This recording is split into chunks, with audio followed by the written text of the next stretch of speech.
Hello, everyone, and welcome to episode 9 of the Girly Nerd podcast.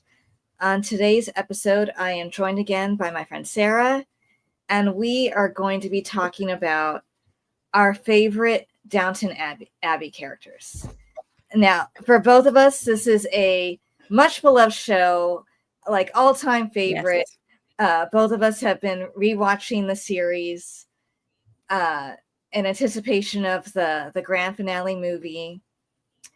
And so before we talk about our characters, I thought we would briefly discuss, just our love for the show in general and how we got into it. So as for me, I don't actually remember how I heard about the show. It might have been like on Twitter or Tumblr or somewhere, however I would find out about new shows, because it aired in England before it aired in the United States. Mm-hmm. But I remember it was like the early days of me having Netflix, and the first season was on there. So I watched the first episode and just was completely enthralled and mesmerized and go, oh my gosh, this show is amazing. So I literally asked my mom, I'm like, this show is so good. I will rewatch the first episode again with you so we can watch the show together. And then it became basically the first show we ever binged. Basically, we watched it really, really fast. So that sort of holds a special place in my heart. It's like, that's the first time I ever did anything like that with a show. It was a little bit like,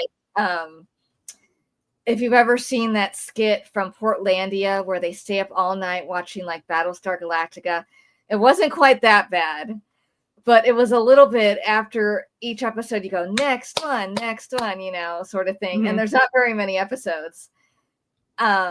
It's so easy to get addicted to this show. Absolutely. So anyone who comes into it late, it doesn't really matter because you can catch up quickly. But I totally fell in love with it.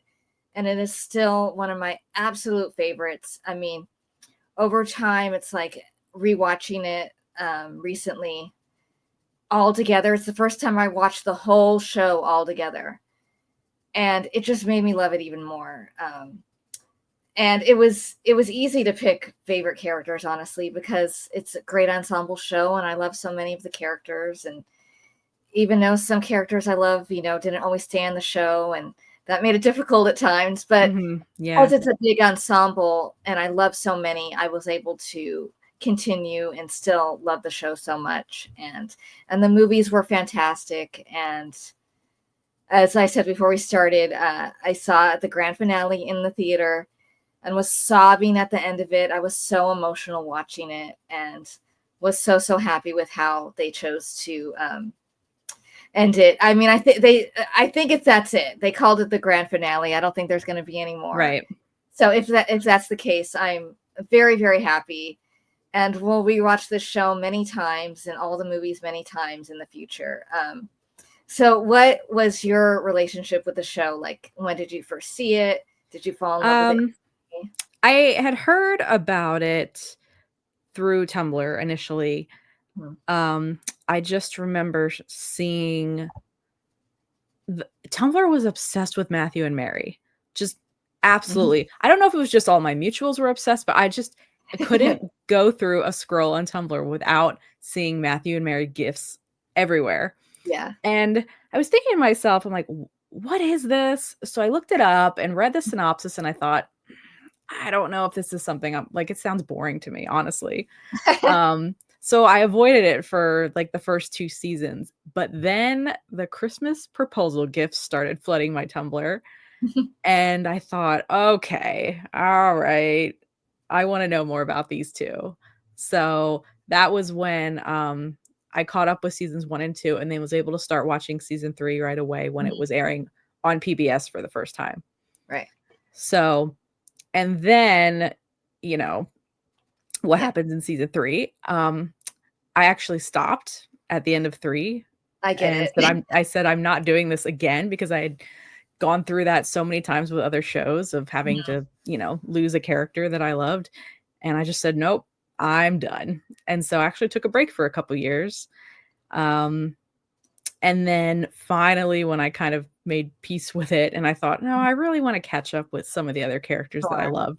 So I went back and caught up with the rest of it just in time for the movies to start coming out. So I actually really struggled with this task of ranking characters. And I think it's a testament to the writers of this show, which is that every character went on a journey. They had their own arc to better themselves. And every character on my list at one point or another, I really disliked. And to show that that's how far of a journey they go, where you could really dislike someone, and then by the end of the show, you love them. That says a lot for the writing and the character arcs that they developed for everyone. So it was hard for me to do this list because I'm like, man, at one point I really didn't like every single character on this list. So I had to like think, okay, over all the 6 seasons, how much time did I dislike them? How much time did I love them? I try to do it that way rather than how I felt like at the end. So it went through so many drafts, my list. Everyone kept changing positions the more I rewatched the show. So I think I'm okay with the list as it is now. But we'll see. You probably will bring up points, and then I'll think, oh no, I want to change my ranking.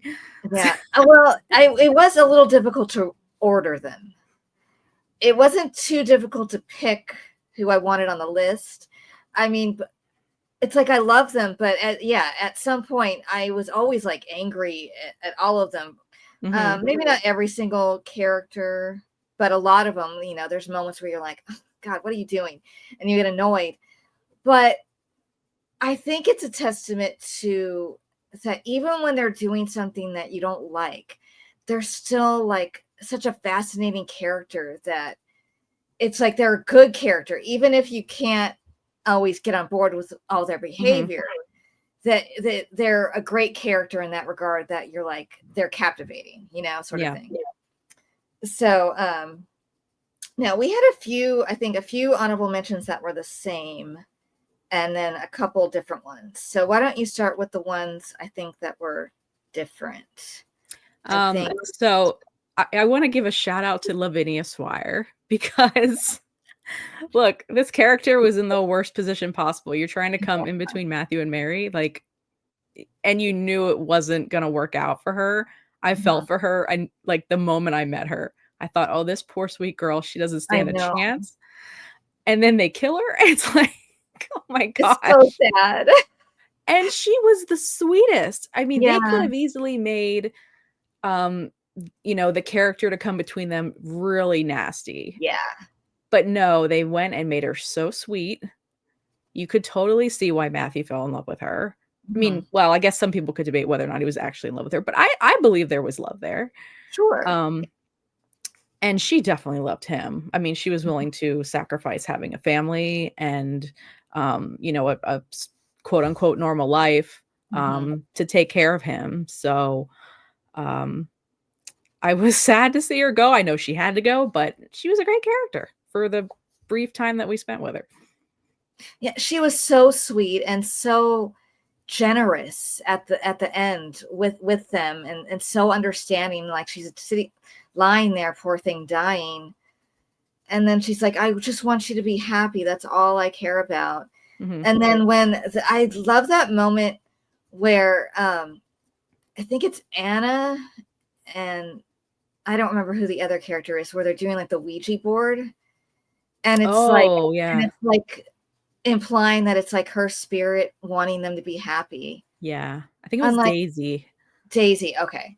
I'm like, even after death, you know, she just wants them to be happy, and I'm like, what a sweet woman. Yeah, I loved her character. Yeah. And then I also had, I don't remember if this was on your honorable mention, but I also have Lady Rose. Yes. I almost put her. Yeah, I almost put her on mine. Yeah. She was in my top 10 for a while, and she did just get booted earlier today. But I'm still on the fence. Like, I don't know. She actually, someone on Reddit I'm going to give credit to whoever said this on Reddit. They quoted it as saying it was like drinking champagne after 3 seasons of wine. She was such a like a firecracker that brought this much needed excitement to the show. And also I feel like she was really important into bringing the whole style of the 1920s to the show. Like Yes. through her character, we will start seeing some of the clubs like in London, and the music and the dancing and the fashion. And I feel like without her character, we wouldn't have really had an opportunity to do that. And she went on a great character arc. I mean, she started off as such, maybe I guess when I say like a spoiled kid a little bit. And it was such a contrast to what we saw with Mary and Edith and Sybil, who were raised in a much different way in their youth. And so when you see Rose come in and she's just like a regular teenager, and it wasn't something we had seen on the show before. So it was really fun to watch her arc. I'm so glad she got a happy ending. And I mean, her clothing was so beautiful. Like I love everything that she wore. Yeah. Lily James is like, I just love her so much. So it was really great to see her on this show. Yeah, she was so close on my list. She just got booted by, a couple people. I love how optimistic she was. So positive, so sweet. Sometimes she was maybe a little too naive, but that's just her youth, and being a little sheltered. And I love her arc. I loved what a sweet story she had in the end, and loved the person she ended up with. He was a total sweetheart, and they were so well matched. And I love how kind she is to his family when it was almost going to be ruined.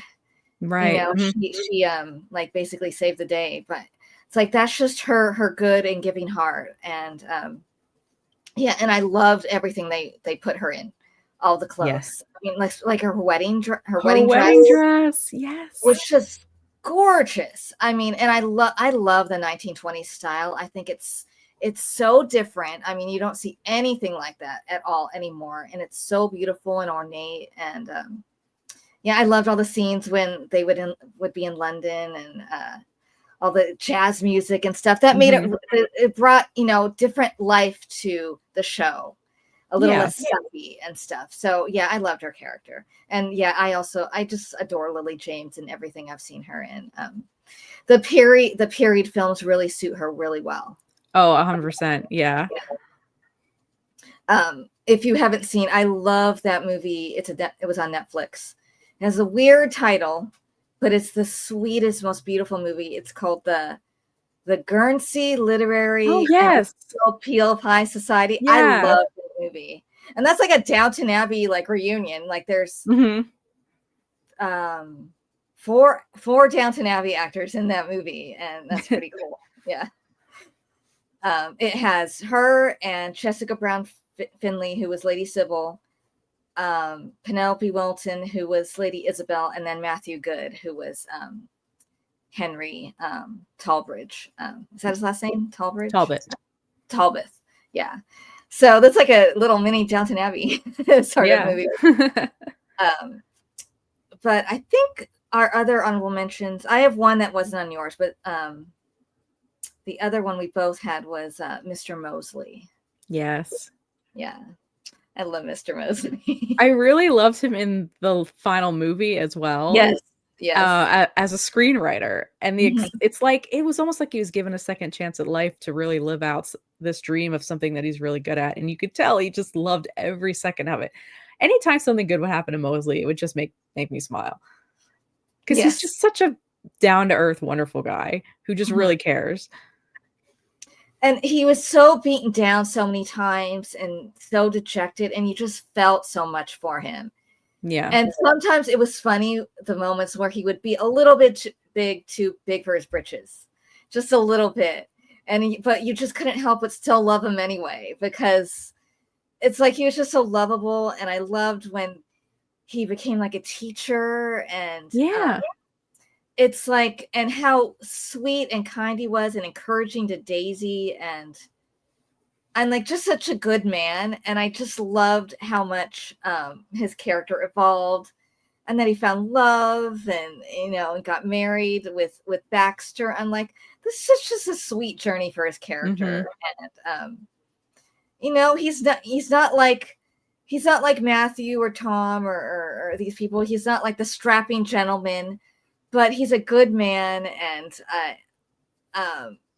so that makes him lovable, And he was a good source of comic relief as well. Yes. Like yes. I will never forget the time he got accidentally drunk because he thought he had to taste all the wines before dinner. Yeah. Poor man. And then the other one we had in common was Lady Edith. Oh, what a journey it's been on with Edith. Yes. It took me until season 6 before I finally caved and said, I like Edith. It took me a while. Now I love her. And honestly, this last movie, she was my favorite part.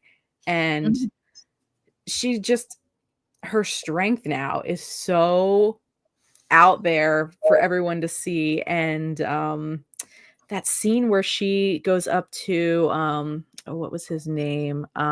Gus at the horse race. Yes. Oh, I was like, you go, girl. Yeah. Like that might have been one of my favorite Edith scenes. And the way they're dressing her now too, is so much different. I mean, she just looks gorgeous. But I think the turning point for me was in season 6, the big blowout with Mary. Yeah. That had been building up for 6 years. And I think for me, that was when I finally saw this new version of Edith and how far she's come. And that kind of changed everything for me with her. And then I've loved her in all the movies ever since. Yeah, I would go back and forth with her character. Like in the first season, I didn't really like her at all, and I hated what she did. And I'm like, because I found that what she did, it didn't just hurt Mary. It would hurt the whole family. So I thought it was really awful. And then it's like she was just kind of whiny, and I'm like, come on, you're bugging me. And especially compared to Sybil, who was so kind.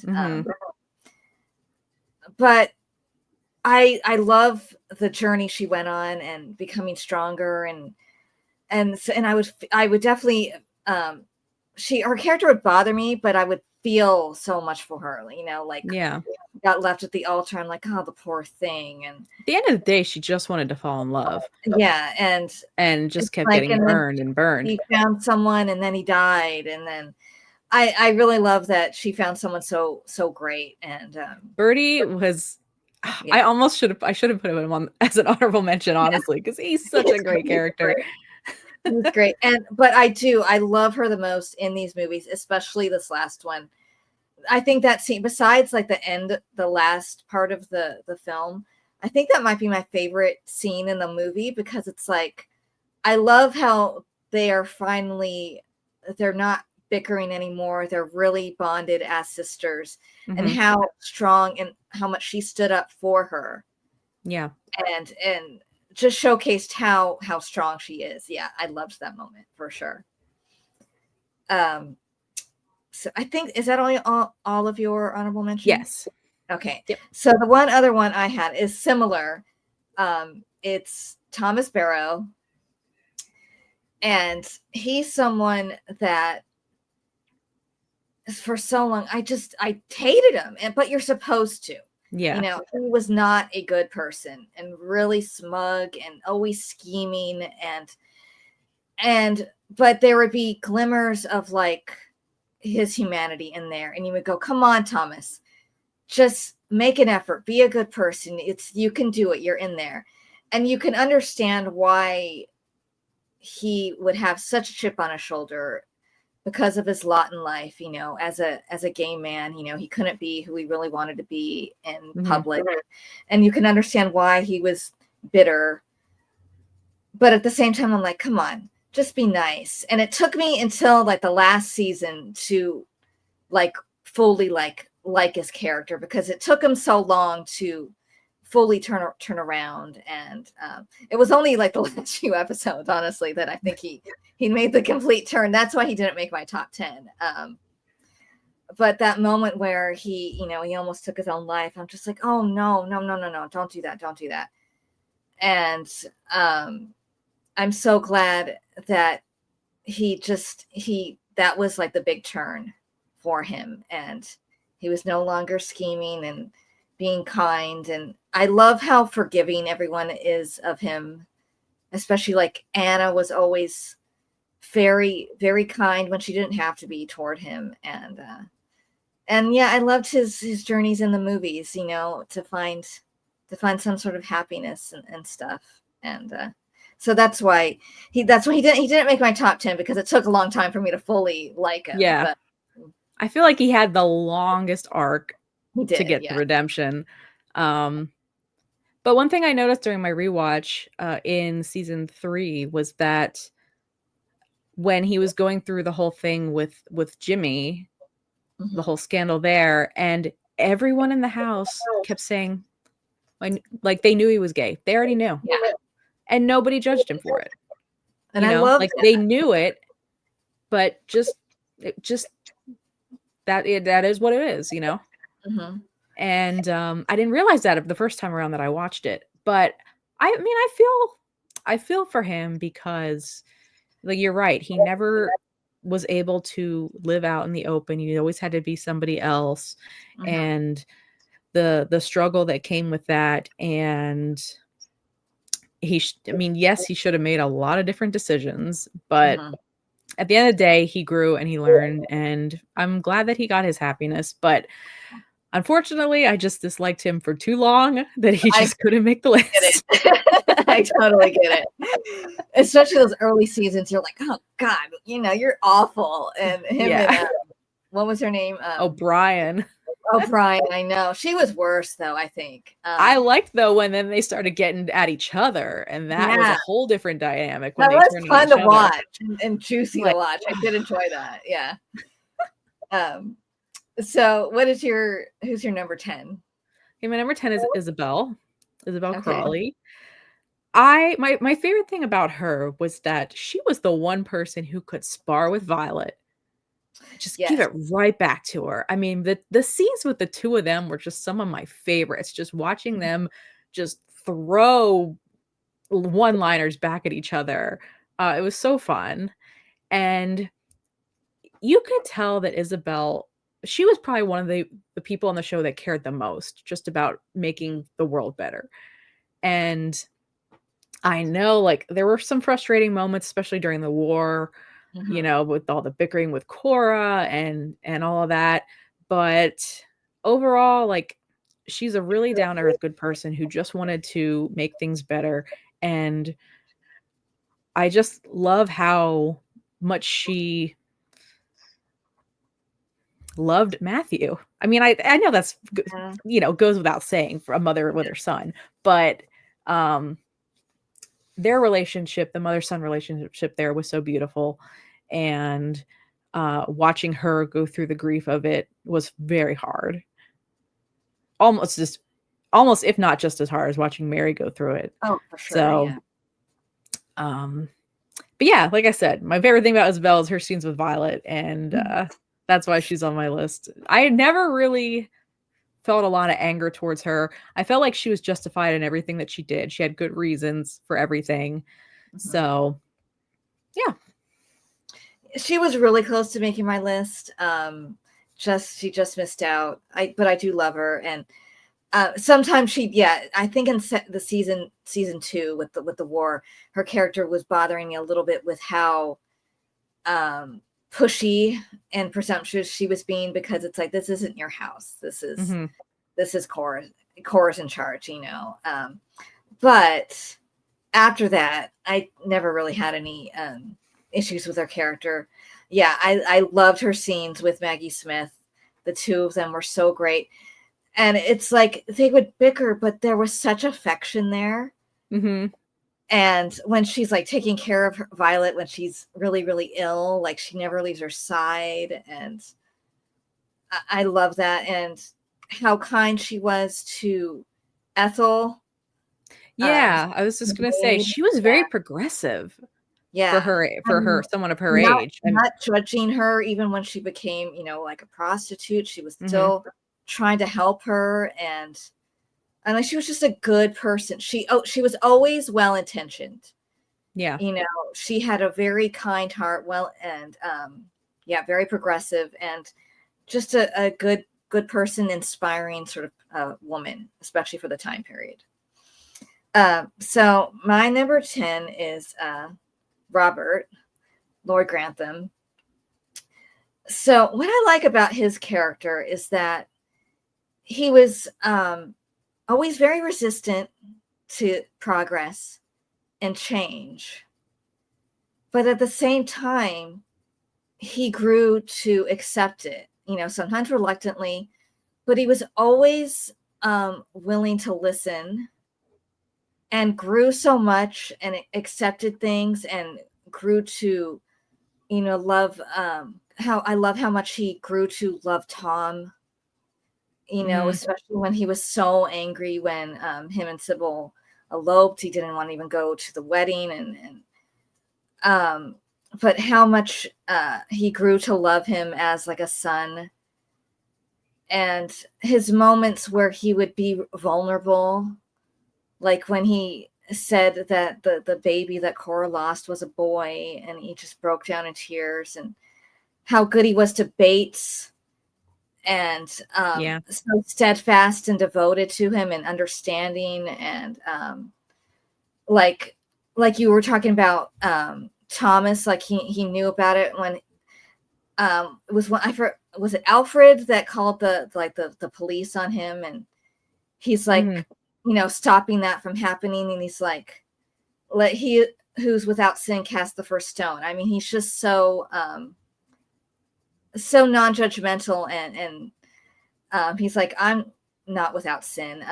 The only part of the story that I don't like with him is when they had him like have that little like fling or whatever you want to call it with the maid. Oh yeah. I didn't like that at all. It felt really out of character.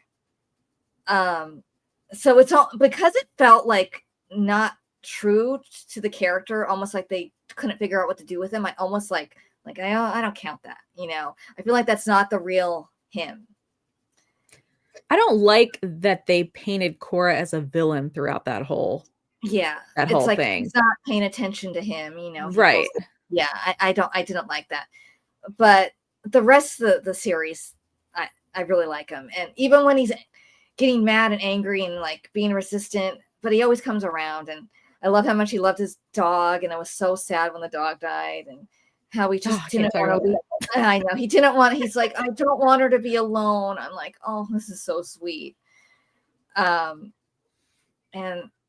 like the moment when he almost died, almost died. Oh my God, that was horrific. That was like the most shocking thing. Awful. I've seen. Awful. So I used to watch the show with my mom, but sometimes my dad would come in, and he saw that episode, and it's so shocking and horrific. So when we were rewatching it, he's like, "When's that happen? I don't want to watch. I don't want to see it again." I'm like, "Don't worry, you won't see it because it's too awful." And I love the moments with Mary, especially when she tells him about what she did with the Turkish man, and she's like, Mr. Pamuk, she's so worried, about telling him. And then he's so sweet. He's like, go to America, bring home a cowboy. I'm like, you're such a good dad. So that's why I love his character. Oh, I have been on a struggle with Robert. I know. Ultimately, he didn't make the cut, but I think one of my favorite moments with him was from the second movie, and watching him go through the motions of thinking that Cora wasn't gonna make it. Yes. And that was really, for me, groundbreaking for him, because I always wanted to see that type of love from him to Cora. Yeah. And he really did love her very much. And it's they didn't always show it through the series, but yeah, that moment, made me cry. And shout out to Hugh Bonneville. He did a great job with his character. Terrific. He's had to do, like, you name it, he had to do with that character. Like, he had to go through the motions for every situation. Yeah. If you think about it. For sure. Ultimately, though, I can't forgive him for Sybil. Oh, I know. That's tough. I get it. So who's your number 9? My number 9 is Tom. Oh, Tom. I love Tom. And boy, we've been on a journey with Tom too. I could not stand him initially. I did not want him with Sybil. Oh, really? Oh, interesting. Not originally. And it wasn't until, like, I didn't like the way he pursued her at first. But once she was the one that made the decision, like, yes, I want to be with you. This is what I want. And then I saw a different side to him when they came back married. And that's when I got on board. And it really kind of solidified once she had passed. And then we started to see him slowly integrate into Downton and the workings of it. And, becoming closer to Robert and Matthew and Mary. Oh my gosh, the relationship with him and Mary is one of my favorites. I love it. Such a strong bond that they developed. And Tom had to give up his whole life, really, to focus on Sibby and raising her the best way that he could and how he thought Sybil would want her raised. So yeah, I commend him. I think he did amazing, and it's been really nice to watch him grow, and I'm glad he found love again. For sure. Yeah, I love Tom. He's number 4 on my list, so I really adore him. Yeah, you really like him. I think his whole arc is probably my favorite on the show, because I feel like he grew the most and evolved the most from where he started. Because he was so resistant to their way of life, and the way he didn't fully give up, like, his ideals, but he learned to, like, how do you say it? I mean, he learned to, like, compromise and see them not as, like, just like villains, but as the good people that they are, and how much he grew to love them. And he was a little pushy at first with Sybil, but it never really bothered me, because I could see the yearning on her part. And when they came back and they were married, and you could see how much he loved her so much. And when she comes home, when he had to leave her behind, and that moment when she comes home and he embraces her crying, I'm just like, this is true love. And I still have trouble watching her death. It's the worst scene in the whole series to watch. But I got to give Alan Leach credit for his acting in that scene. Yes. It's so raw. And everyone in that scene is so raw and real. And I sob. I know it's coming, but I'm still sobbing watching that. But his journey after that, and his growth and becoming such a true brother to Mary and Edith. I love how much he calls out Mary so much when she needs to, and like a true brother should. And how much he grew to love and respect Robert and Cora. And I didn't like Miss Bunting. I hated that character with a passion. Oh no. So I'm glad that didn't last long. and I loved his stories in the movies and finding love again. So sweet. Some of my favorite moments in those movies when they're dancing outside, and I'm like, oh, this is so romantic. And I'm glad he was able to find happiness, because I mean, he loved, nothing's gonna compare with Sybil, but Right. and he loved her so much, but they were together for such a short amount of time. I mean, he's so young. It's like he deserves to find some happiness, and I'm glad they gave his character a happy ending. And just on a personal note, I saw Alan Leach in a play. Okay. With actually, it was a play in Los Angeles with Jennifer Goodwin. The two of them were in it. They were the only ones in the play. Oh, right. Yes, I remember. And it was such a great play, so beautiful. And I got to meet them afterwards, and he was so sweet to me, so kind, complimenting. He's like, told me my dress was pretty, and he was just such a sweet man. And so that even made me love him even more in the show, getting to experience that. So yeah, I love Tom. Okay, so who is your number 8? This is a little controversial. Lady Mary only makes Ned a number 8. Yeah, we're very different. I can understand it. I love Mary with Matthew. Outside of Matthew, I don't think I love Mary.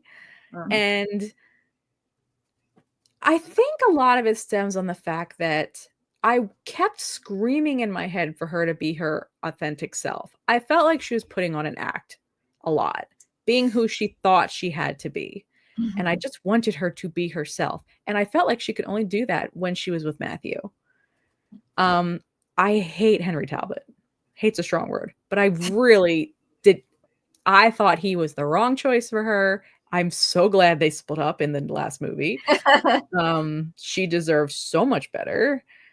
And it just, all of the choices in Men, aside from Matthew, were just really questionable. And it just felt like she didn't know what she wanted. I didn't like the way she treated Edith, even though Edith sometimes deserved it. But I don't know. I felt myself being so frustrated with her. I don't know if it was because in a way I related to her. Probably is why I didn't like it. I saw a lot of myself in Mary. So it's probably why I didn't like her either. But she has been on her own journey, and I really felt for her, especially in this last movie, having to take on the role of a divorced woman, and how society did not want to acknowledge you anymore as a divorced woman, which is just sad. I know. But I am proud of her for taking the reins of Downton. And, being like, look, this is falling to me as my responsibility. In a way, she, originally she wanted to be the heir and didn't want to be the wife of the heir. She didn't want to marry Patrick initially. And she was thinking, well, why can't it just come to me? Why can't Downton just be passed to me? Well, she's a girl. So I appreciated that strength in her from the get-go. And the fact that then she made that come true, and Downton was hers. So that's my favorite thing about Mary. That's why she is on the list. And her whole relationship with Matthew. Oh my gosh. I love Matthew and Mary so much. They are one of like my top favorite ships. Yeah. And me too. We didn't get enough of them. It was too short. Yeah. I wanted so much more. I felt like we were robbed. But what Matthew brought out in Mary, I think, was so pivotal. That's not Pivotal. pivotal. Excuse Yeah. me. I know English. Yeah. And it was just such a beautiful love story. It took them so long to get there, and then we had such a brief moment of them in true happiness, but it had such an impact on the rest of the show, even if, you know, Matthew wasn't around for 3 seasons and 3 movies. Like, you always felt him and that relationship, and even up until the last moment of the movie, Yeah. it was still there being felt. So yeah, Mary, I love you with Matthew. You've been on a journey, but boy, we've had a lot of issues together. So for me, I struggled a little bit with the ordering. But at the end of the day, even though I'm like you, I love Mary with Matthew the best. I still loved her character and her journey on her own. So I actually have Mary at 2. Oh. So very high, very high. There's just something about, maybe it's because Michelle Dockery is such a good actress, and then there's moments where you see, even without Matthew, where you see her softness, her goodness, like with Carson and Anna, how good she was to them and how much she loved both of them. That even in the moments where she's being a brat, she's being mean, sometimes she's so mean to Edith. So mean. And I'm like, come on, Mary. You know, you're just being nasty for no reason. But I still loved her. It's like, even when she, you know what it is? It's like one of those things. It's like, even when you don't like what they're doing, it's just such a captivating character. And I loved her journey. I do agree. No one could compete with Matthew and all the men they brought in. I mean, I didn't hate Henry. I thought he was fine. But I thought it was really kind of masochistic. Is that the right word? To make him a race car driver. Yeah. The way Thank you. yes. And I understood why she was so resistant. I'm like, of course she is. Of course she's so, like, that moment when she thought he maybe was dead. I mean, of course she reacts that way. So, I mean, at first I'm like, oh, that's kind of sad they had to break them up. But at the same time, I'm like, he's not like her perfect match. So it's okay. Part of me thinks she would have been maybe better match with Charles Blake. I think so too. I think he was probably the best out of all those. Yeah. Because, I mean, you saw her be herself, got all the pigs, in the mud and stuff. That was the most real Mary was with another man, probably. I did really like that scene. Yeah, that was great. But I love the scenes with her and her grandmother. I mean, especially at the end when, she's telling her, love is important, and she's just breaking down. You see Mary's always so guarded.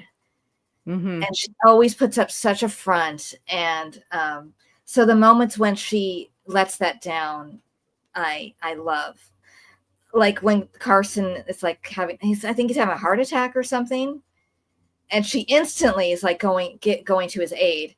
And it's like, it showed a difference. And it's like why I like Mary more than Edith. Edith is like, what about my dress? I'm like, Edith, come on. Oh my gosh, I know. I'm like, come on, girl, what are you saying here? So even Mary, who is so snooty sometimes, is like, she's not thinking about anything, just helping Carson. I mean, it helps that Carson was completely devoted to Lady Mary, and it's like she could do no wrong in his eyes, which we will talk about when I get to his character. Right. But I mean, as much as I love every character, I think my favorite dynamic on the show was Matthew and Mary. My favorite scenes were my two favorite scenes were scenes with the two of them. I think I'll talk about them when I get to Matthew's spot. But yeah, I love what it is. You know what it is about Mary? It's like you're in a room full of people in white, women in white dresses, and she's in red.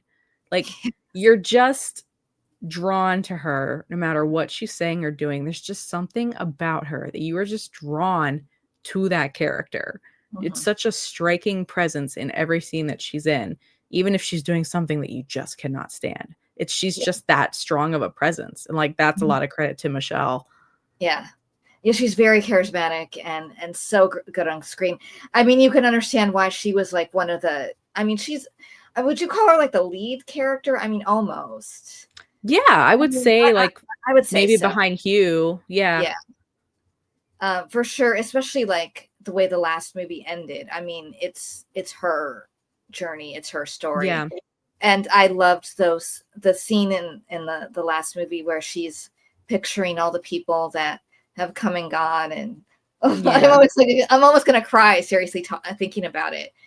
I mean, that's where I lost it. I lost it completely when those people showed up on screen, for sure, in which I will talk about. I will talk about right now because we're number 9 for me, because I didn't talk about my 9 yet. Oh, okay. Which is Lady Sybil. So I love Sybil so much. She was the sweetest of the 3 girls. So kind. So I love how progressive she is. And I love that moment when she comes in those, like, I call them like Princess Jasmine pants. Yeah. And she's so proud of that outfit. I hate that she died. That's like the most horrific death in the whole. I mean, lots of characters on this show died. Yeah. But hers was the worst to watch, because it's painful and horrific, and it just almost makes you ill kind of watching it. But she was so sweet and so caring, and I love that story of her trying to help the housemaid find a job. Mm-hmm. And what was her name? It was what's her face from Game of Thrones? Yeah. Well, that character. I can't remember her name.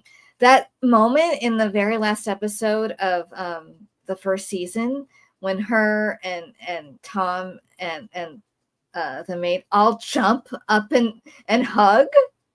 Yeah. I'm like, I was crying, smiling, watching that, because I'm like, she's so happy for her. And and when her presence is still felt, even when she's gone. And so anytime they would bring her up, I would just start crying. So when that character returned and told that story of everything that Sybil had done for her, and Mary's like, oh, darling Sybil, you know, I just got misty-eyed. And yeah, so she's on your list, right? She's my number 6. Yeah, I adore Sybil. She was so full of light, so hopeful, so positive, just wanting to make the world a better place, trying to support women's rights to vote. You know, going against her way of life to go fight the good fight. You know, she's so strong. The war comes, and I want to be a nurse. You know, Mary wasn't going to do that. Edith wasn't going to do that, but Sybil did. So to be the youngest in that situation, and then to step up in the way that she did, is just really powerful. I felt like she had the least screen time in those early seasons, but yet when she was on screen, it was so strong. Like Mhm. you said, you felt her all the time. Her short scenes were still so impactful. And I was heartbroken when she died. I was not expecting that. Mm-mm. I was screaming at the doctors for just standing there. It's like, okay, you say there's nothing you can do, so you're just gonna stand there and watch her have a seizure as she dies. Like, oh, that scene is so It hard to was watch. so shocking because I didn't know it was coming, obviously. And it's like you feel the pain in that room, and Yeah. it's horrific. But I love that she said that she wanted their child to be raised Catholic and give Yeah. Tom a little bit of himself to take Mhm. with Sibby. Yeah, it's like she was always thinking ahead, and I feel like if she had still been around, I don't think it would have taken until season 6 for Mary and Edith to have their blowout. I feel like things would have been mended between them a lot sooner if Sybil had still been around. It would have been nice to see that dynamic and how the sisterhood grew over Mhm. time if we had kept her around. And would Tom have gone on the same journey as well? Would he have still, you know, Yeah, it's like done this what he did weird. with Downton? Yeah. Yeah, I would think about that a lot. I'm like, what if she hadn't died? What would have happened? Yeah. Yeah, I do. I'm like, what would the story have been if she was still around? I think about that with her and Matthew. I'm like, how would the show be different? I Yeah. mean, I probably would still I would love the show either way. So they worked around what they had to do because so she she chose not to renew her contract, so they had Mhm. to it's like they had to kill the character because they wanted still wanted Tom on the show. So Yeah.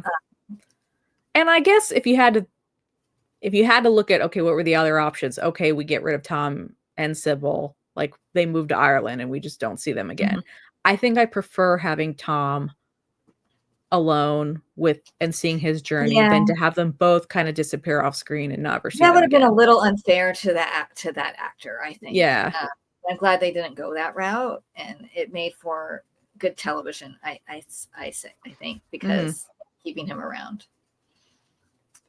Um, so my number, you did your number 8. Yeah, my 8 was Mary. Okay, my 8 is Mr. Bates. Mr. Uh, Bates. I love Mr. Bates. Um, the only reason he's kind of low, because I love him, is I think he's a little one note. Like he didn't really change. Yeah. He's pretty much the same through the whole series. Yeah, you're right. But I do love him. I hate how much they put him through. I mean, because he was a really good man and he loved Anna so much. And I'm like, the nicest characters were put through the most horrific things on Downton Abbey. Yes. And but I love how devoted and to Anna he is, and he is a little like you see that you see those moments where he has a temper with like his ex, and um obviously it's justified how he's acting. But I mean, you can see glimmers of a dark side to him, but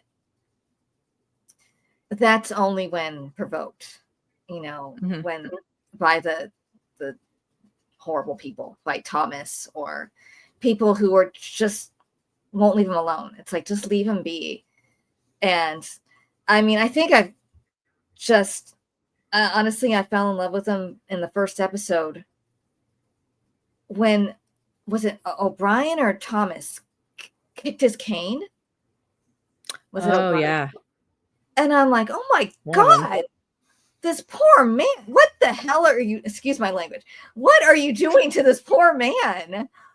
Like this, that really surprised me. I'm like, God, they're terrible. And he just takes it. And when he's putting on those horrific things, trying to correct his limp, and I'm like, oh no, don't do that. I'm like, you poor thing. And yeah, I love Mr. Bates. He's just a little bit lower. Like Sybil was a little bit lower because she's not in the show that much. Yeah. And he was a little bit lower because he didn't really like evolve or anything. He was pretty much the same through the whole show. But I still love him. And I love his relationship with Anna. Yeah, I agree with that assessment. So yeah, he wasn't on your list, right? He's not on my list, and that's pretty much for the exact reason you gave.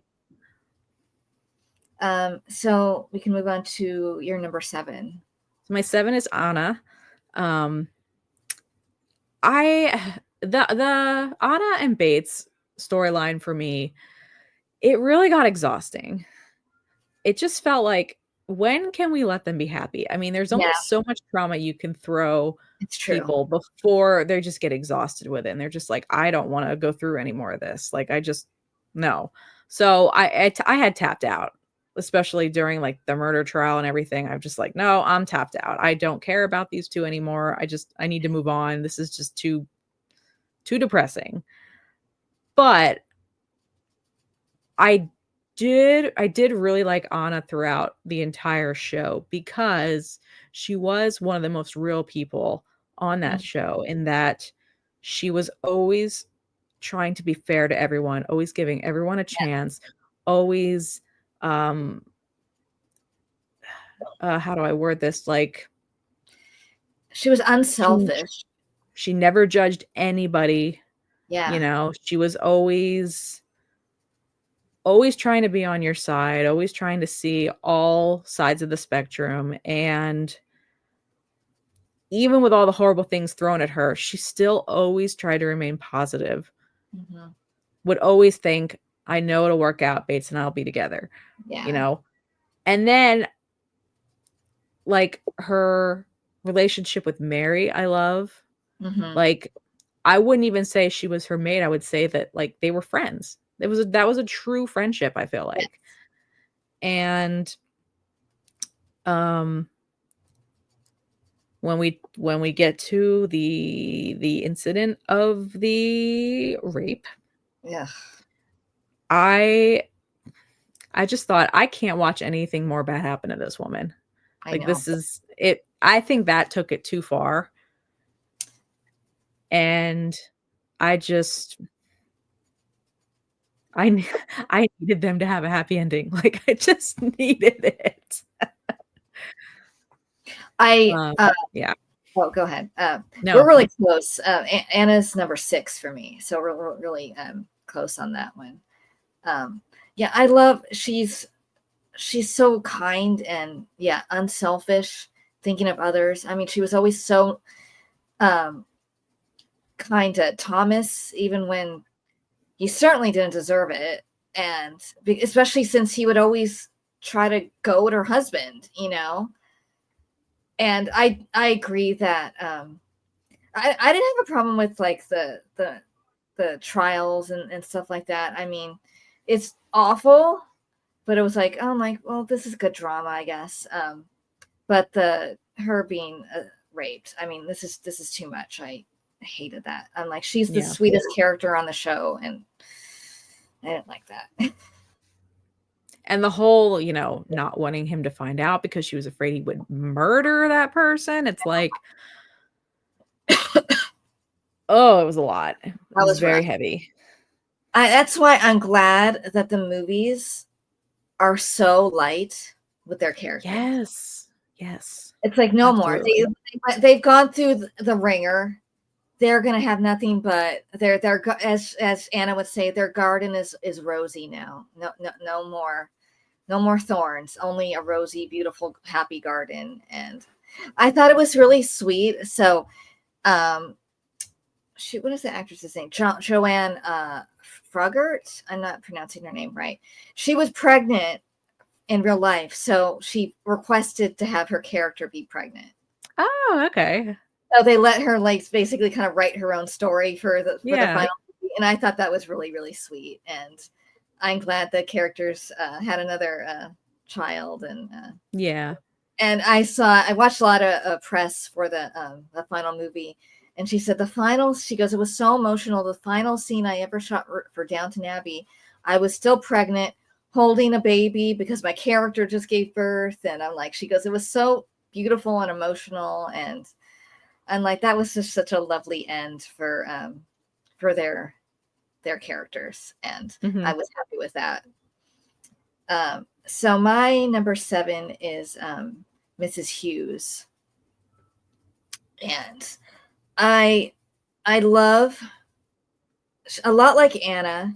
She's non-judgmental, um, very kind. She's stern, but just a good person, and I love her rapport with Mr. Carson, Hmm. and I love that their characters got together. Yes.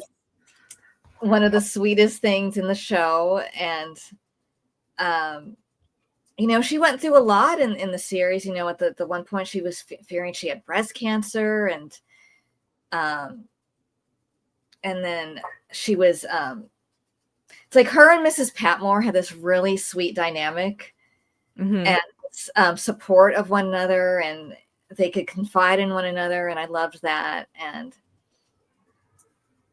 yeah, and I loved how she was like the one person that could like tell Carson, you know, call Carson out, sort of, Yeah. like, don't do this. Come on, what are you doing? And oh, don't you? And I love that moment when she didn't want to tell him that she was maybe sick, and when they find out she's fine, that she sees him like happily like polishing the shoes, and just Yeah. that she's like, oh, she's like realizing, oh, he really cares about me. Yeah. And I one of my top moments of the show, is when they're at the beach, and she's like, well, you can Me hold my too. hand. Me too. I love that scene. And when he proposes, and she's like, of course I will, you old booby. I'm like, this is so sweet. Yeah, I love Mrs. Hughes. Yeah, I have her as my number 4. I adore her. She is like, I feel like the backbone of Downton, Yeah. really. Anyone can go to her with anything and she will solve the problem. It's Mhm. like that house would not run without her because she is like, and especially when you put her with Carson as a team, they can take on the world. For sure, yeah. Um, but yeah, I love how Mrs. Hughes is and again, similar to Anna, like she's so unselfish, she's not judgmental, she will always listen to any problem anyone has. Um she I you try to think about how much she has to juggle in a day with not only the drama upstairs, but then all the Yeah. drama downstairs, and then Carson being who Carson is and having to wrangle him in. And it's like she just proves that women can rule the world. Like, Yes. Oh, and don't you love the moment she has with Tom? Like oh yeah. when he breaks down in front of her, I can't, I don't know how to live without Sybil. And she's just like, you're just gonna have to find a way. And it's like that was like almost like the only person he could do that with.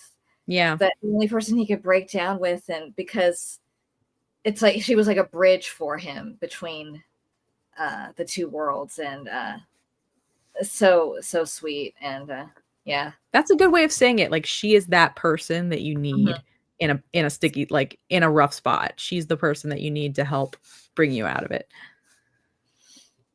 Um, I'm so like I felt like they were teasing the Carson Mrs. Hughes thing like mhm. from the get-go, A little bit. but you just thought, nah, they're not gonna do that. I- No, no, no, no, no. I'm so happy they did. I know. I didn't think they would ever go there, honestly. I just thought they were just going to dance around it until the end of time. But the fact that we actually got them together, oh, I like they may be my favorite couple on the show, honestly. More Aw, so than Matthew and Mary. Like couples goals. well, it's nice to see older people Yes. fall in love, you Yeah. know, and when she was like scared of like, does he want to, you know, like a real marriage, and she was like nervous about that. I'm like, oh, bless her heart. Mm-hmm. And I love when in the movie when she's talking with Mrs. Patmore, who's like having the same concern, you know, about getting married, and she's like, it's bloody fun, or whatever she said it was. I mean, that was so cute. You're right, though. We did see so many examples of falling in love at an older age, Yeah, and I which you just love don't see I used on to, and TV. you know, that is so needed because it's like there is no expiration date for finding your person. You know, it's not Mhm. only for young people, and everybody deserves to find, you know, love in life and to have that person and partner. Yeah, I So mean, think about it, Mrs. it doesn't Patmore, Mosley, um, Isabel, matter. um, Oh, that's yeah, right. There's a lot of them. Yeah. yeah. We didn't talk about with Isabel, but I love that the person she ended up with. He was great. Mhm. And how he just stuck it to his sons, who were thoroughly nasty. I hated them so Yeah. much. Oh, they were the worst. Yeah, we could do a list of the worst characters on Downton Oh, Abbey. absolutely. Oh my god, and they would be high up there. Um, so that was my 7. Did we talk about your 6? 6 was Sybil. Okay, and my 6 is Anna. Okay, what about your 5? So my 5 is Carson. Okay, my 5 is Carson too. Great. Okay. Okay. So, I really think, and this even goes without saying, but my favorite thing about Carson is his relationship with Lady Mary. Mm, I mean, he is absolutely a second father to her. I yes. almost like, oh, I selfishly want like flashbacks to when they were children. Oh Like with yeah. the girls running around, like I would love to see Carson like interacting with them as kids, and because I know like he made a couple comments about it, about Mhm. seeing her grow up. And like I want that. It's like missing from you know, my memories. I want Oh, that to see. But yeah, it's really nice to see someone who, like for Carson, it's not just a job. Like he considers them all his family. Um, not just upstairs, but downstairs. mhm. And I don't think it's a job for him. I think it's just his life. Yeah. And he's proud of his work and he's proud to serve them. And um he I mean, look, the man runs himself into the ground. He should have retired years and years and years ago, but he's stubborn and he doesn't want to Yeah. relinquish his title. But I think it's like I think a lot of people are that way where when you are so proud of your work and you're proud of what you have accomplished and you don't want to give it over to somebody else. Mhm. You know, I certainly understand that motive. Um but it's I hope he's now able to enjoy retirement. Yes, He deserves it. definitely. You know what I love about Carson is, like you said, he can he considers them like his family, and he is so fiercely protective of them, of the of Downton's legacy, of the family, of all of them. And it's like it cracks me up how sometimes he was like more snooty than the people Yes. upstairs. Yes. Um, and I love that, like a lot like Lord Grantham, he was very resistant to change and sometimes so grouchy. But at the end of the day, you could see that soft interior. You could see the good man, and that yeah, he was just. I mean, that soft spot he had for Mary, how much he cared for Lord Grantham, and well, all of them. How much he came around with Tom, because he was very like prickly with the fact that he's like the chauffeur, how could you be marrying Lady Sybil? You're beneath her, basically. It's like, yeah, the upstairs people didn't think that, he did. But yeah, and I love the relationship with Mrs. Hughes and Mary, and it's funny. I love when you find out his backstory. That's really funny. Oh my gosh, yes. I like, because that you do not expect that at all, and I love that he comes around with that man, and then they reconcile in the end, and he's got. I didn't write down any of the quotes, but he had a lot of funny lines, especially for sure. I love when he's practicing answering the phone. Yes. That was really good. And gosh, what else? Oh, yeah, I love Carson. Oh my gosh, I love the moment when he goes into the nursery and little Sibby is crying, and he picks her up and takes her around the house. I'm like, this is one of the best scenes in the whole show. This is so sweet. And maybe it reminded him. You have to imagine that's probably what he was like with them. Yeah. That's like probably the closest thing you're going to get to what you were talking about. And he was just so sweet and gentle. And I love that moment so much, where it's like, what's the matter? Where's the nanny? Okay, I'll take care of you. And I love Carson. He really wears his heart on his sleeve, and it was always fun when like something would be going on upstairs and he would just be like, so like, no, this is not how things are done. Yeah, this is not happening. And then it would take like even Robert or even someone so unexpected to be like, it's okay. Like, oh my gosh, we can't have a maid. We can't have a maid in the dining room. And it's like, because they were because they were so similar. Yeah. And so, when those moments would always make me laugh so much. Yeah, for sure. And him and Mrs. Hughes too had such a fun like repertoire back and forth. Yes. Like especially when they'd like get together at the end of the night and just like have a drink or something, and like you just think of a million things they could talk about at the end of the night. Like, oh my gosh, what have we been through today? Yeah. Okay, so who was your number 4? Mrs. Hughes. Mrs. Hughes. Okay, and my number 4 was Tom. So who's your number 3? Cora. Okay, so I didn't have her on my list, so I'm very. Cora doesn't get enough love. Listen, she is the head of this household. She really is. As the token American on the show. Oh yeah, that's true. She is a spitfire. There were a lot of moments when I disagreed with Cora, and where like especially the way she treated Isabel like during the war. I wasn't crazy about all that. But I think Cora's strength is so prominent in the show, and when you're married to someone like Robert, like the fact that she can speak her mind and do it so openly, it's a real testament to her. And I can only imagine what it is like trying to wrangle those 3 girls, the whole staff, all the drama, your husband. I mean, she does it all with grace. And I just think she is always overlooked and doesn't really get enough credit for all the crap she has had to endure in that family.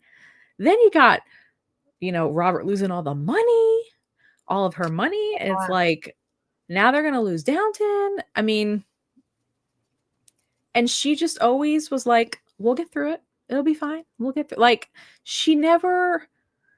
it wasn't like the thing that really got to her was Sybil, which Mhm. understandable. Yeah. But I feel like with most of the other crises, she always was able to remain a solid rock and try to look at things logically and be like, we can get through this. We have to make some sacrifices and this and this and this. So, like I think about, especially in this last movie where they're like having to look at apartments because they're debating having to sell the London home. And it's like she was much more open to that than Robert was. And how many mothers are going to help you move a dead body from your bed because Yes. you had premarital relations with someone, a gentleman from Turkey? It's like, yeah, Cora doesn't get enough credit for that whole fiasco. It's true. Neither does Anna, by the way. Yes. Yeah, I love that Cora always speaks her mind. She will give it right back to Robert. She will, whenever he's acting up, being unreasonable, she is stern with her daughters when they're acting up. The way she's handled the staff when there's drama down there, like she will always try to handle the problem. She does not shy away from these issues. Mhm. So that's what I love about her. I love the way she interacts with Violet. Yeah. I love the scenes with her mom, like the couple episodes when Shirley MacLaine, who played her mom, Oh, comes to town, and you see where she gets it from. yeah. It was cool to see her brother in this last movie and see that Mhm. relationship.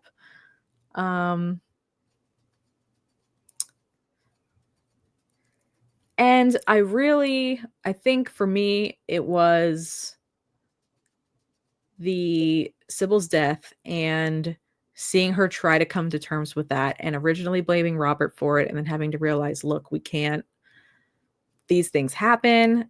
It was very likely she was going to die regardless of what happened. Yeah. But that's a lot to get over. But, having to realize, okay, I have to be here for my other girls. I have to be here for my granddaughter. Yeah, she's, I think, the strongest person on this show. I love her. Yeah, even though she's not on my list, I do still love her character. She's so formidable and yeah, so strong. I love how she comes into her own in season 2 and takes charge and um yeah, handles a crisis so well. And she's definitely one of the Elizabeth McGovern is one of the actors who doesn't get enough credit. I've seen some people criticize her acting, and I'm like, Really? yeah, people who were watching the show for the first time and didn't like the character, didn't like her acting, and I'm like, really the only reason she didn't make my list is there are multiple occasions where I feel like she was being a little naive and trusting of people that she shouldn't have been trusting of. I can Like see that. trusting O'Brien, and I'm like, why you just believe everything she's saying just because she's your lady's maid and not realizing that art dealer or whoever he was like interested in her. Oh, And yeah. so just that's really the only the moments I'm like, she should know better, because I feel like she's smart enough to know better and she just wasn't. So that was really the only reason she didn't make my list.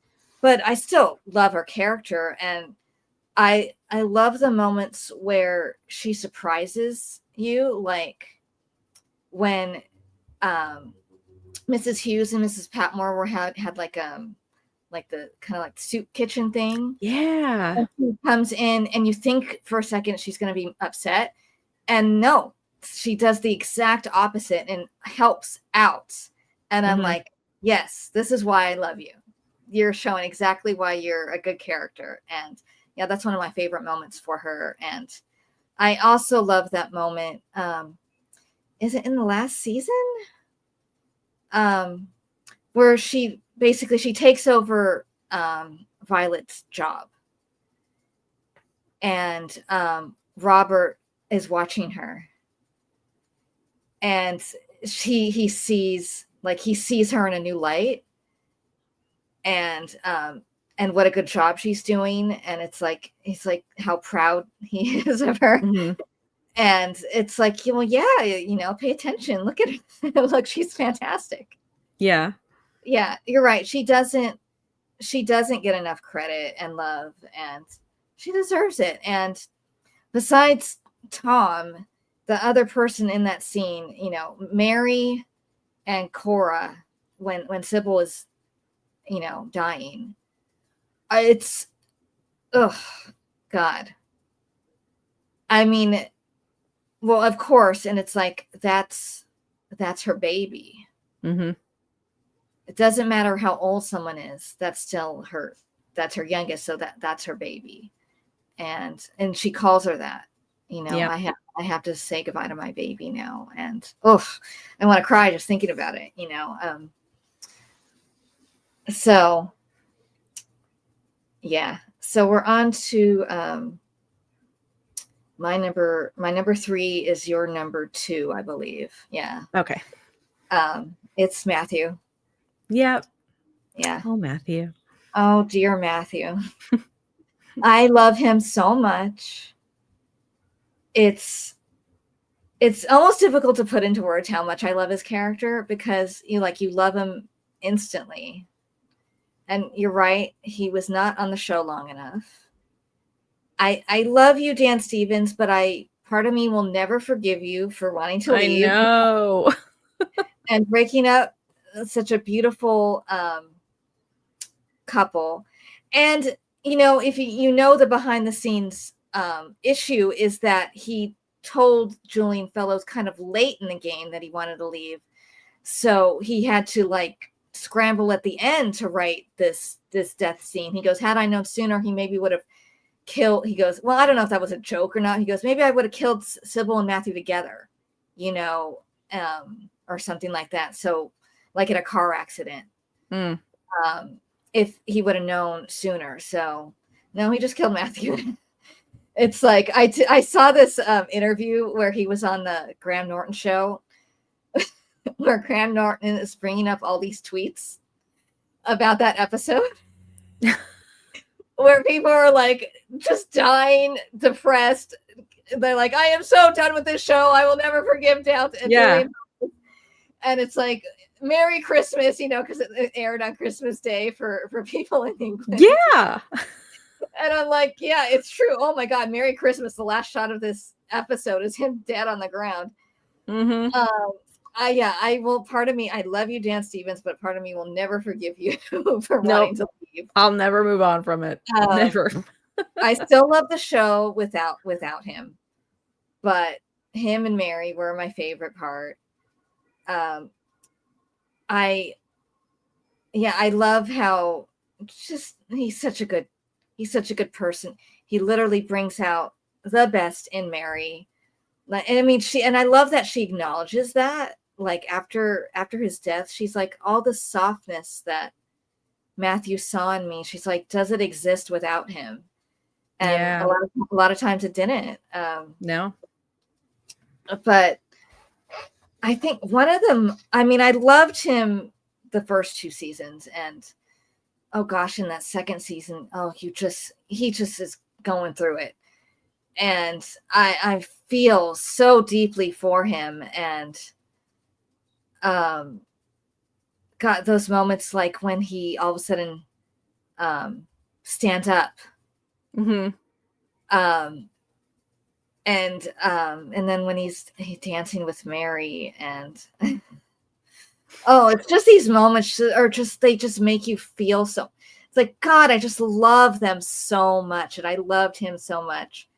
But apart from Mary, one of the moments on my rewatch that I didn't remember, that just solidified how much I loved him, was when there was strife and conflict with Tom in the family still.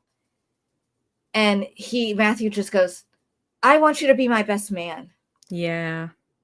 And I'm like, oh my God, Matthew, I love you so much. I mean, that was just like, that's it. This character is just the best. And because I didn't remember that happened, and then I know what's coming, it almost made me like love him even more, because I know that there's not much left with him. And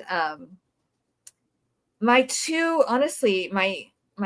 favorite moments in the entire series, if I'm thinking about it, are with Mary and Matthew. The first one is when he proposes to her. That's the quintessential, I think, Downton Abbey scene. It is. I think it's the most iconic moment, the most beautiful moment. They're in the snow with the music, that their theme song, which who does the music? What is his name? John Lunn, I think, is his name. God, the score of Downton Abbey is gorgeous, and I love the Mary and Matthew theme. I won't get his name. Which I believe that theme also plays in my other favorite moment with them, which is when they are saying goodbye in season 2, saying goodbye at the train station. Yes, I was thinking of that as well. And she gives him her little toy as a good luck charm. Mm-hmm. And just, there's so much not said in that moment, but there's so much said without the words. If you understand what I mean, there's so much underneath what they're saying to each other, and you see the love there and the fear, in Mary. And oh God, I cry. I when you watch that, when you rewatch the series, I mean, you just can't help but like just start crying. And there was a special on Downton Abbey with the composer was playing like themes, and he started playing Mary and Matthew's theme and talking about that scene. And oh, it just chokes you up and gives you all the feels. And John Lunn. Okay, I got it right. Scottish composer. Yeah. What's really sweet is Michelle Dockery says one of the few things she has from Downton Abbey is that little toy she has in her house, and she has that saved. So I saw that recently, and I almost like, oh, she has that. I'm like, like her and Matthew forever sort of thing. So rewatching the series, because we got so little with them, I'm like, can they make something else together? Can they do I know, a rom-com, another period movie, some sort of romance? They did make a movie together before Downton Abbey, which I found out, but they're barely in it together, and it's not good. And it's like, it was based on the Turn of the Screw. I think it might be called Turn of the Screw. I didn't like it. They're not like together in the film. So I'm like, just because their chemistry is amazing. Absolutely amazing. I don't know what else I can say, but obviously you love him as much as I do, because he's your number 2, right? I do. He's my number 2. I was never mad at Matthew. No. I think back to, like one of his first episodes, and right away, that chemistry with Mary was on fire just from the first meeting alone. You knew they were going to be trouble together and was just going to wreck us. But one of the things I love about Matthew is his progressiveness, but his progressiveness was different from Tom, in that Matthew was able to gradually try to bring people into the progressiveness. Mm-hmm. He wasn't like throwing it in your face and being like, this is how it's going to be. It'd be like, well, I suggest we do this with Downton, and this and this and this. One of my favorite scenes is with him and Mosley, when Mosley is, he's working for them and he's not being used because Matthew doesn't think he needs someone waiting on him. Mhm. And eventually, he's convinced that, look, Mosley loves this job and he just wants to do, to do his job well. You just let him have it. Yeah. And then Matthew, lets him like put his cufflinks on and put his jacket on, and like Yeah. Mosley's so proud. And Matthew, I think, can then see, okay, like I want to be progressive, but let's ease our way into this. And I want Mosley to feel like he's proud of his job. So I really love that scene. But I think like I really love end of season 2 into season 3, where he really is coming into his own once they're married. And he's got all these ideas for Downton, but it's like, okay, how do we get Robert on board with this? How do we let him see that the money's not being spent right? Like, it was an interesting dynamic to see him fit into the family in a different way now. Like, Robert always intended him to be his heir, but it's like, okay, now what does that mean? And now we need to start slowly making this transition where Robert's going out and now it's falling to Matthew. I always liked the dynamic between Robert and Matthew because he was like the son he never got to have. Yeah. But I also like in season 3, like once they're married, we see a totally different side to them. Now they can flirt in public and they can kiss in public, and they're being like sassy, and I love that. I like Matthew's being cheeky and like making snide comments to her, and like it was a breath of fresh air after like all the trauma that like happened earlier. It was nice to see them have brief moments of bliss. Yes. And yeah, Dan, I'm never gonna forgive you for this. You took away my favorite couple, and it's not fair. It hurts still. It still hurts. It still hurts, especially like I enjoyed the show afterwards. It was not the same. I didn't love it as much without him. I really feel like he left a hole that just couldn't be filled. Yeah. But we just got by and just enjoyed it for what it was, but it always had that big hole missing. Yeah, and that moment in the grand finale when all of a sudden she is picturing them dancing, I lost it. I'm like, yeah. And I lost it when she saw Sybil too. It was like the combo of the two of them. I'm like, oh my God, I'm just a blubbering mess. It's funny because I had gotten spoiled. I saw somebody online say Dan Stevens was in the movie. That was all I read. And I was like, what? I did too. And I was so mad. I'm like, wait a minute. And I'm like, and I was so mad that I got spoiled. I'm like, what did they film? Like a dream or something? Yeah. I'm like, what does this mean? And I figured it was going to be something sort of like what it was. I didn't realize they were just going to use old footage, but that makes sense because he does. I think he's a little thinner than when he was on the show, so he doesn't look quite the same. So it does make sense the way they integrated him, and I was fine with it. But I was mad that I was spoiled, and it was literally it was the day after it came out. Oh. The day after, I'm like, seriously, people, come on. I'm like, spoiler alert, geez. But I'm very happy that they did.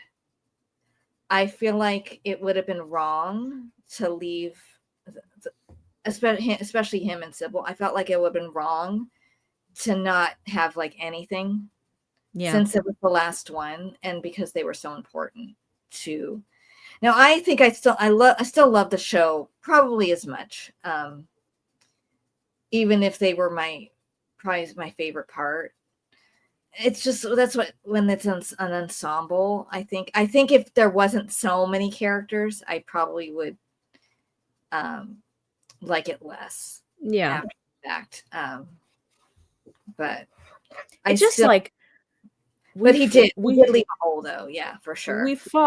We waited and fought so hard for Matthew and Mary to get their I happy know. ending. And then it was like, oh, now we gotta go through Mary trying to find another happy ending. It would have been like if Hook on Once Upon a Time like stayed dead. And didn't come back. It would have been like exactly. that. Thank God that didn't happen. It would have been like that on that show. It's the same sort of thing. Yeah. But that's that's actually an example of how his departure made me feel. Very reminiscent of those we lost after season 6 of Once Upon a Time. To me, it just changed the whole dynamic of the show. Ultimately, why I couldn't watch it for a few more years. Yeah. That's true. To kind of get over that. But yeah, man, when you lose a main character from a show, it is not easy. No, it's hard. And especially someone who's you just love them so much. If it was, someone you hate or something, even if they were like a main character, you don't really care that much. But it was Matthew. Yeah. It's like, who's better than Matthew? Not only one. Only one. Only one. I put Mary at 2 instead of Matthew. But that's only because honestly, it's only because she was on the whole show. Right. But we have the same number 1, and that's we do. No surprise to anyone, I'm sure. The Dowager Countess, Violet, Maggie Smith. No one better than her. The late Maggie Smith. Late great Maggie Smith. I should have I remember a few of them. I should have written down some quotes. Oh, I wish I had too. She had the best quotes in the whole show. Yes, absolutely. And she delivered them like no else, because Maggie Smith was a phenomenal actress. There's no one else like her. I am proud to say I share a birthday with Maggie Smith. I am so happy that I share a birthday with someone like her. My birthday twins are her and Denzel Washington, and those are really good ones. So mine's Voldemort. Ray Fiennes? Okay. No, literally Voldemort. Oh, Voldemort. I thought you meant Ray Fiennes. Not Fiennes, actual Voldemort. Oh no. Yeah. Oh, that's a shame. Jeez. I don't remember what's his birthday? It's New Year's Eve. Oh, New Year's Eve. Oh, that's tough, man.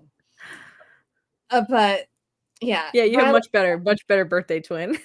But so what I love about her character is that at first you think she's going to be one way. You think she's going to be just the stereotypical, snooty, she's, because she's like Robert, she's very resistant to change and stuff.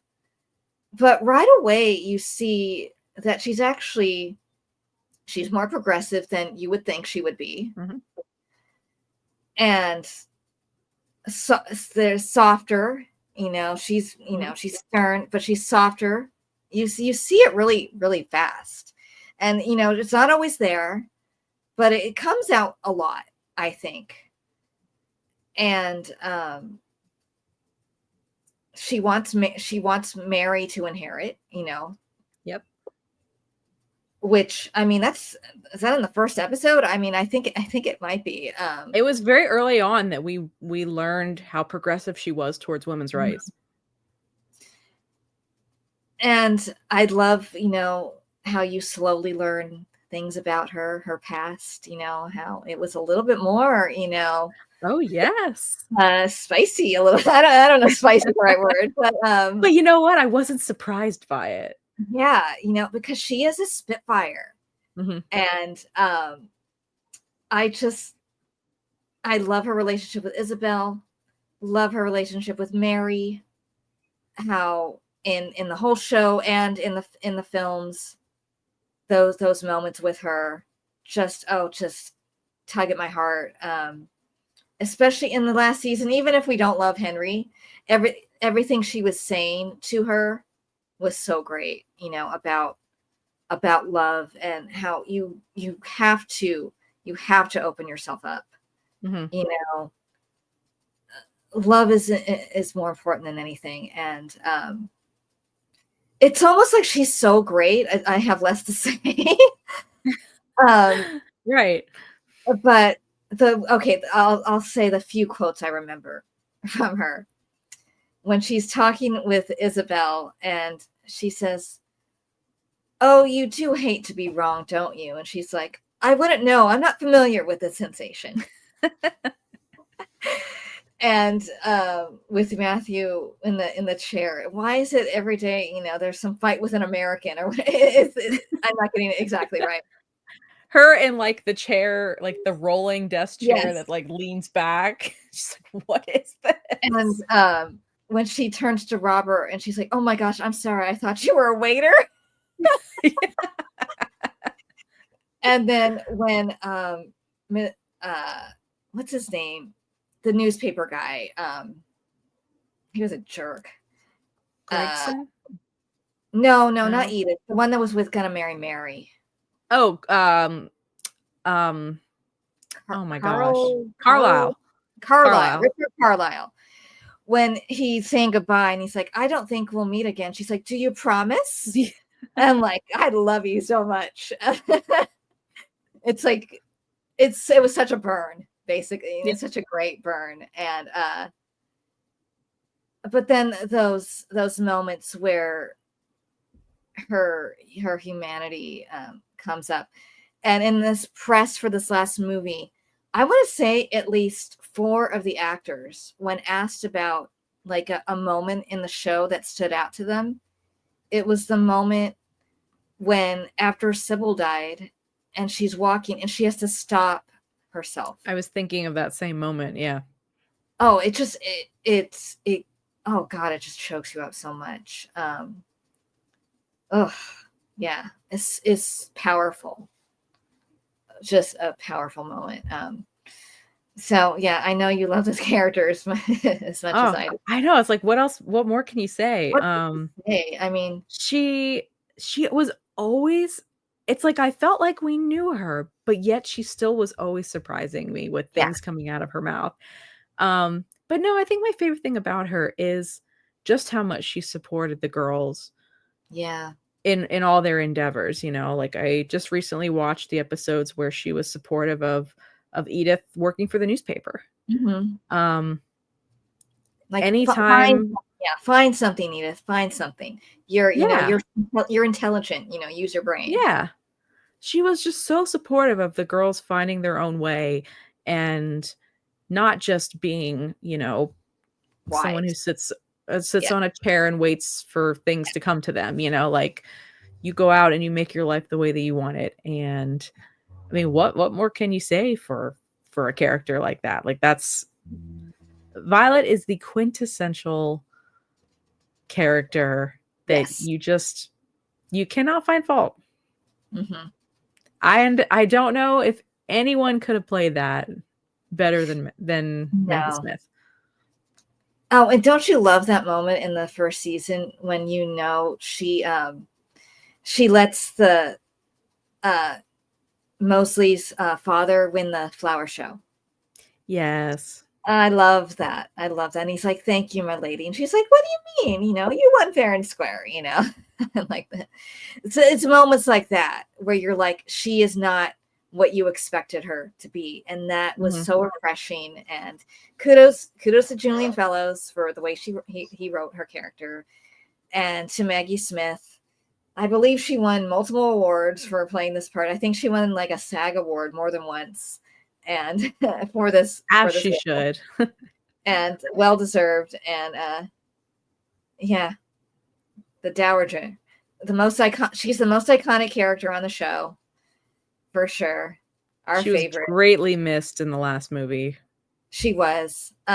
It's interesting how life imitated art, and that she was just done. I don't know. Maybe she sensed she wouldn't be around much longer, and so I'm so happy they were able to give her character a send-off without having to write it in, because I agree. Mm-hmm. And it was beautiful the way they did that. And yeah, that scene you know, where they're all surrounded with her, and, you know, I'm crying, and she even gets like the last laugh, and, you know, I can't hear myself dying. And I love the painting, the portrait of her in Downton. That's just, it's such a beautiful tribute to the character and to the actor, for sure.